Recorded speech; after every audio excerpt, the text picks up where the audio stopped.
Oil pulling அது எப்படி பண்ணுறது?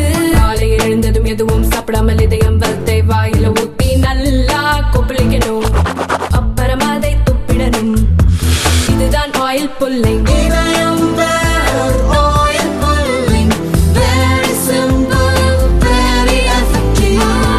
தமிழகத்தில் national mains come merit scholarship தேர்வு எழுதும் மாணவர்களுக்கான ஹால் டிக்கெட் பிப்ரவரி 17ஆம் தேதி வெளியிடப்படும் என்று தேர்வுத்துறை அறிவித்துள்ளது. மத்திய அரசின் இந்த கல்வி உதவித்தொகை திட்டத்தின் கீழ் அரசு மற்றும் அரசு உதவி பள்ளிகளில் 8ஆம் வகுப்பு படிக்கும் மாணவர்களுக்கு உதவித்தொகை வழங்கப்படுகிறது. இதற்காக ஆண்டுதோறும் தேர்வு நடத்தப்பட்டு தமிழகத்தில் 6695 பேர் உட்பட நாடு முழுவதும் 1 லட்சம் மாணவர்கள் தேர்வு செய்யப்படுகிறார்கள். தேர்ச்சி பெறும் மாணவர்கள் 9ஆம் வகுப்பு முதல் +2 வரை மாதம் 1000 ரூபாய் உதவித்தொகை பெறுவார்கள். இந்த ஆண்டுக்கான NMMS தேர்வு பிப்ரவரி 22ஆம் தேதி நடைபெற உள்ளது.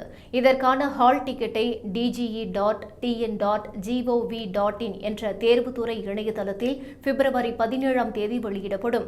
பள்ளி தலைமை ஆசிரியர்கள், தேர்வு மைய கண்காணிப்பாளர்கள் அவற்றை பதிவிறக்கம் செய்து தலைமை ஆசிரியர்கள் கையெழுத்திட்டு பள்ளி முத்திரையிட்டு மாணவர்களுக்கு வழங்க வேண்டும். மேலும் பிழைகள் இருந்தால் சிவப்பு நிறத்தில் திருத்திச் சான்று வழங்கலாம் என தேர்வுத்துறை அறிவித்துள்ளது.